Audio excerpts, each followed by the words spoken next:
Hi guys, welcome to Balkan Shipyards.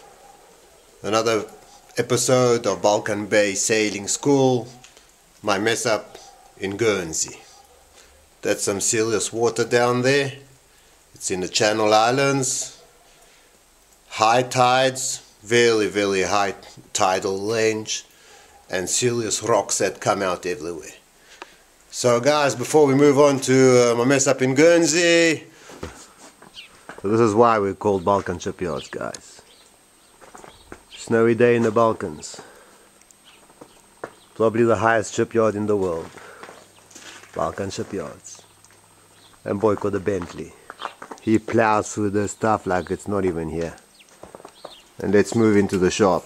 Okay, so a quick update of what we're doing. So I've decked the armor. I had to put in 10,000 screws because it's a 5mm deck, and it was, when I was gapping them out big, then I was having ugly waves, so I just added and then I made the gap smaller and smaller and smaller. I put in more screws over here than what I put in the whole deck. But this is 5mm versus 8mm over there, so 8mm lies nice, 5 becomes wavy. Anyway, 0 voids, I'm very happy, no voids, it's all closed up, it's all tight, it's beautiful, the epoxy is still soft. Mima's doing her best to heat the place, she's burning away. Immediately I filleted everything, I added on these little pieces over here to close it up, filleted around the dagger, and these fillets are still soft. Anyway, working well. Okay, so we're going to speak about two things today. My mess up in Guernsey and the model and my plans of sailing downwind. I really hope and I honestly believe, I think, that maybe I can make a Proa run downwind. The pelican Mek spreads his wings as he warms his back in the morning sun. Mek spent his life on the rock. The rock is Mek's little planet. The rock is strong, but it too is getting old. Welcome to Balkan Bay with the next episode. So I'm sitting in Bucky Bucks and I'm having my coffee and I write Channel Islands Guernsey in my list. Guys, this was about as long as you can go. So I'm in Cherbourg and I'm going to catch the race and go to Guernsey. This is the English Channel over here. Guernsey's over there somewhere. So we sail out, green on red, see ahead, we're out in the channel, we catch the race. With about 7-8 boats are all going there and they're all heading down there. But me, because I'm sailing, because I don't want to use my engine, I'm the slowest in the pack. I'm also the smallest in the pack. But they're all motoring and stuff. They're giving it. They're going. Okay, we catch the race. At one point on sail alone there was a light wind blowing kind of. I was doing about 6. So I'm very happy with myself and very proud of myself. I'm cruising down. Up to now it's all good. The boats have all disappeared. I'm way back in the end. I'm all by myself. I'm navigating off my papers and I'm doing whatever I can do. Okay, Guernsey comes. There it is. I see it. There's Guernsey in front of me. So I go to the left of Guernsey. I don't remember which way it's oriented, so that's why I don't want to say south or east or whatever. But I go left of the island, okay? Which was probably south or southeast or something. Because that's where the marina is. At one point, as I'm coming in, as I'm getting close, suddenly the south part of Guernsey, I see it's a huge rock. It's like a huge long cliff that goes. It's like a mountain range kind of thing. It's like the Alps in the sea. Now I missed the channel. There's a channel coming in between the island and this long mountain range thing that stays at sea. But I missed the channel. And now I'm on the south side of this. I'm on the left side. I don't remember how it was to the compass. I'm on the left side of this messy stuff, of this mountain range that stays at sea. And I'm sailing and I'm coming south of it now. So now, at one point, I found my bearings and I see the marina. Now the marina is, let's say, north of me, okay? So I say to myself, okay, let's head into the marina. And I see rocks everywhere and I see all kinds of stuff, okay? So, but then I see a big space. There's a big section of open water going between me and the marina. I've passed this mountain range thing and I can see now Guernsey itself, the island. And I can see it's all water all the way in. So I turn a boat and I start going towards the marina. It's late afternoon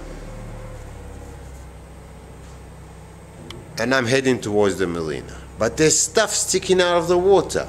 Over there, over there, over there. There's all these things. I didn't know about them. I had no charts for here. I was just in the pilot book.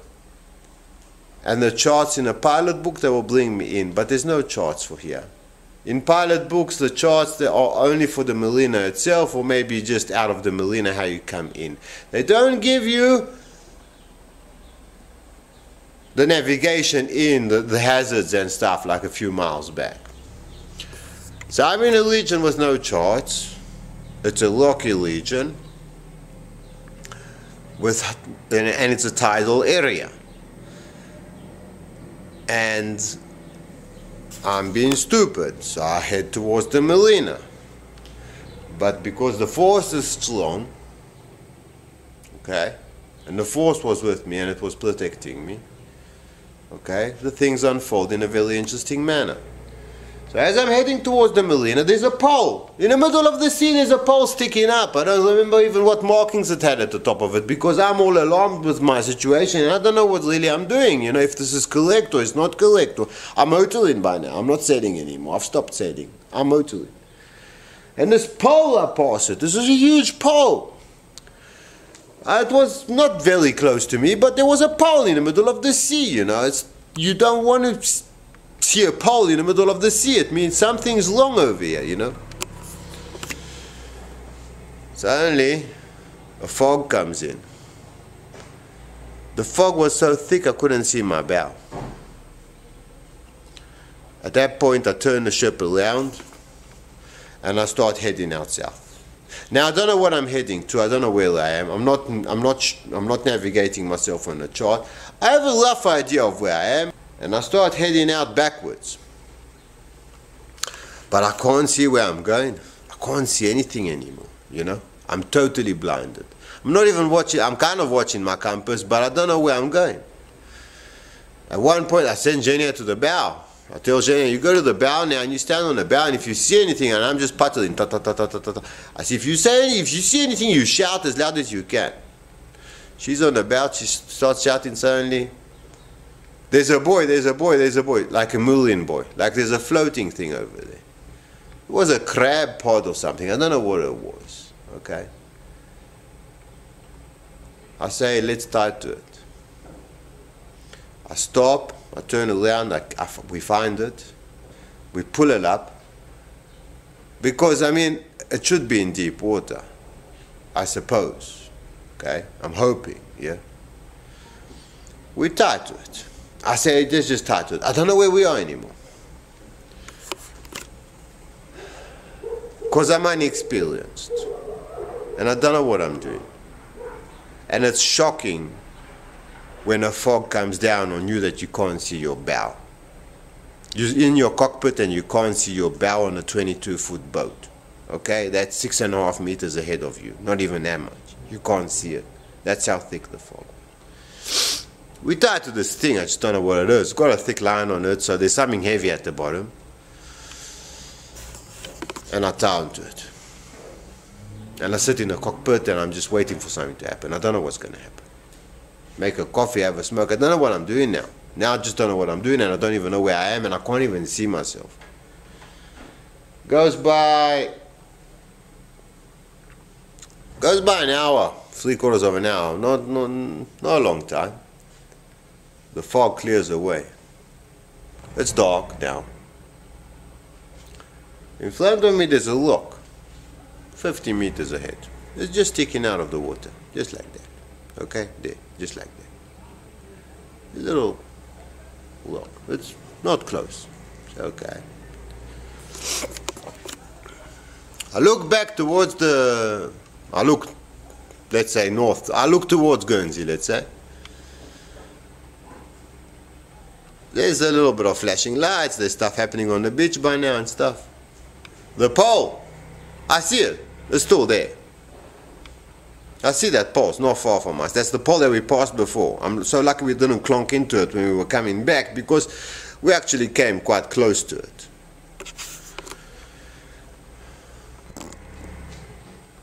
So another hour passes.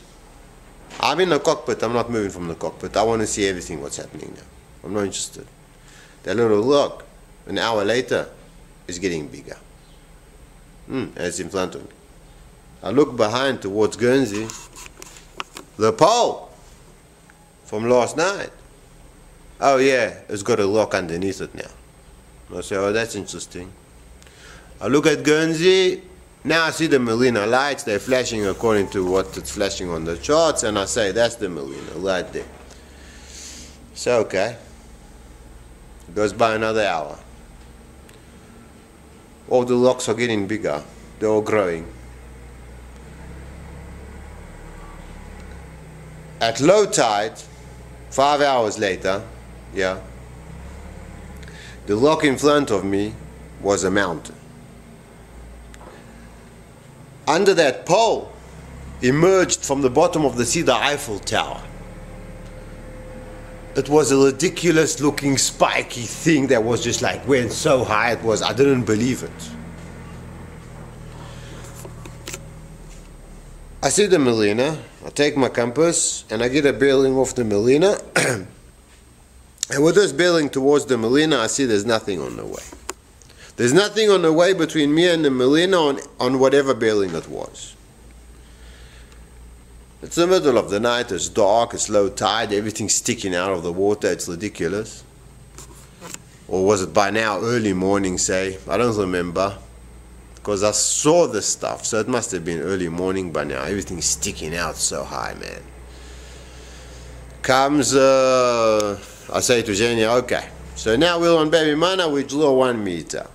I start calculating over here what every meter of tide will raise us up, because I know now we're low tide and we're starting to go up now. We're filling up now, okay? Now I don't know. It was a serious tidal range. I don't remember, so I don't want to say any figures. So I'll do some calculations and I come out with, let's say, at +3 or +4 or something like that. We can go. We're very, very clear. There's nothing under us for a long, long way. We do that at +3 or 4. We head from this point exactly towards the Marina. Because I've found it in the night. That's the good thing about night. Nighttime tells you where stuff is because you can find the lights and you can see stuff. Whereas daytime you don't see anything. You just see cliffs and mountains and land and stuff. You don't know nothing in the day. At night at least you see some. So okay, I got the bearing, I got the Marina, and we head in. We head in. Everybody's clapping us hands. Because we left with a bunch of boats. But because I'm sailing and doing stuff on the way, nobody, and everybody's motoring and stuff, so I got way lost behind everybody, okay? And comes the time when, you know, they all came in yesterday afternoon, now I'm coming in lunchtime today. Okay, so I come in almost lunchtime today, late morning. They're clapping me hands that I finally came in. I tied up. The guy told me where to tie up. It was all okay. We didn't die. We survived, and we didn't smash up the boat. But let's understand, the mistakes that I did over here were uncomprehendable. I was sailing in waters, in very dangerous tidal waters, without a chart. I had no clue of my surroundings. I didn't expect it to be like this. I thought it was deep water up to the marina. I don't know why I thought that. I thought, there will be a boy, and there will be a cardinal here, or some Navi, the danger boy here, or something like this, something like that, and I can just sail all the way and come into the marina because I'm trusting the pilot book that will bring me in at the end. But it was miles before the end. There was a major hazard to navigation all the way. It was just a bad piece of water. I had no charts. The fog, except for saving me, frightened me. Okay? I should have headed out to sea. I should have not tied on to whatever I tied on to. But I was panicking. I just didn't know. And I had a feeling that whatever this is, it's on the bottom of the sea, okay? And it's something heavy because it had a thick rope on it, okay? So it will hold us, with a small boat. There was zero wind, and everything was calm. There was nothing. The water, there was no waves, there was nothing. The water was still. So, I said to myself, whatever it is, I'm not going to move it. I stayed tied to that one. That was okay, but I shouldn't have done that. And I'll never do that again. But it's like, I got frightened by all of this. I got alarmed by all. I got alarmed by all of the stuff that was happening. It was just too much to comprehend, eh? It was just suddenly you see rocks everywhere. You know that you don't have charts. You don't know what is where. Boom, the fog comes in. You can't see even where you're going. You don't know where you are. You don't have charts for what there is. And there's fog now. I should have headed out to sea. I should have. I never imagined the size of the stuff that comes out of the sea over there in that region.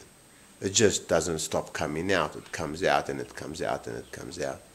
You can hook onto something and get stuck on something over there, and it's low tide. It's -2. It's -3. It's -4. Before you know it, your hull is laid down on a rock and you crash to pieces. Then when it comes back, you're just going to get filled up with water and you're going to sink there forever. Can easily happen. I didn't lose ship. We didn't get injured. We got terribly afraid. The sea taught us a good lesson over here. If you're not prepared, I'll teach you who's the boss. That's what he said in his way.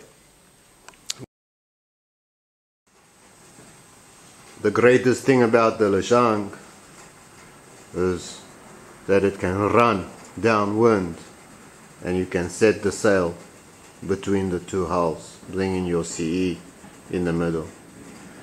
It's very simple to turn this sail over. All I did was on make or break when I did this was I unhooked my sheet from here. My sheets, they hook on with carabiners, so you just unhook them. The double block comes off and then it comes here, and then the other double block, which was cleated onto this with the carabiner, I just uncleated it with the carabiner and put it in the middle of the deck. And then the sail, you run downwind, you let your sail out, you let it fall, okay, and then you pull it in with the other sheet that was theoretically hooked over here. And it's so simple to do and it works beautifully. I really like this, and I think that this type of a sail will, once moved over and put between the hulls, will result in a Proa that will run downwind very nicely. It was very balanced when I tested this on Make or Break. I really enjoyed the sail. It was very balanced and the boat flew downwind. Another great thing is that junk rig masts are always canted forward. When your mast is canted forward, the sail opens up onto a run without booming out. If I put it over here, it falls out automatically, so you don't need even any wind. Even in a very light wind, the sail will always open up. You don't need booming out over here. I called these CLR compartments on crystal clear, which is this bow and that bow. I call them CLR compartments. Why did I call them that? And then again, that's what they're going to be, okay?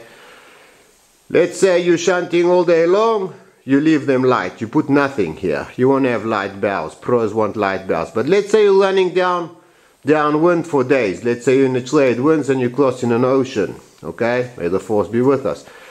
Then all the weight, all the heavy anchors, all the water, all the tools, or whatever I can find, I fill this thing up to the top with whatever heavy I can find on the boat. Okay? With the sail that is ahead, on the bow almost, yeah, and a heavy stern dragging behind, it's the same effect like a parachute. Okay, that's what I believe and that's what I'm going to do. On Make or Break last year, he bulleted downwind. The wind was building, was getting so strong I didn't have time to film, and I was flying downwind like I've never sailed so fast downwind. Proas go fast downwind, by the way, and I had there was no weather helm. It was just a pleasure. I was just playing the 80 scull, just gently. And the boat was bulleting, man. And then, maybe, add to that sheet to tiller. That's why I'm going to have rudders with tillers on this hull. And you might be in business, man. You might be able to run downwind.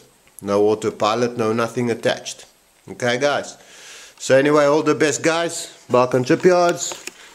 And give us a like, give us a subscribe, give us whatever you can give us, some good energy. It's a cold winter at the moment. We're doing the best we can. Epoxy's thinking about it. And let's keep shunting, hey guys. All the best. Havaya 3025, Balkan Shipyards. Keep shunting, people. The force is strong. Guys, thanks for watching. Find Balkan Shipyards at patreon.com or click on the link in the descriptions below. At patreon.com you can watch more videos of our biggest sailing mistakes. Balkan Bay Navy School. You can also watch the build of the Havaya 3025. You can support Balkan Shipyards with as much as you want. We'll be very grateful. People, let's revive the shunter. May the force be with you. Keep shunting. Balkan Shipyards.